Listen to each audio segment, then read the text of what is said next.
nakabaterya. Yung sunog apog, hindi pa rin tumatakbo after 8 months. Yung meron pa, abukay.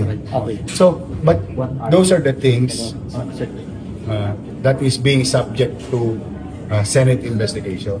So I don't want to confuse the people.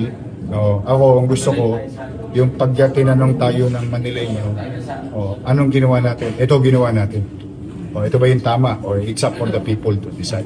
Yung findings ni Mayor, tutulong niyo ba sa DPWH para mas mabilis?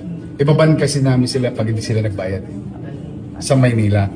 Tapos sasabihin namin yung mga pangalan nila sa DPWH. Yun naman ang tulong namin kay Secretary Vince Dizon. Para mabilis.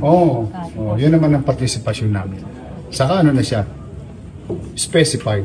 Hindi na, anong tawag yung witch hunting or something. May mga data na kayo and records. Kasi alam mo sa amin nakuha sa Office of the President eh. Andun. Tapos may kontrata. Anong company, saan ang address. Tsaka dapat may date yun, sir. Date of completion. 2022, 2023, 2024, 2025. Yun yung free ibibigay sa inyo.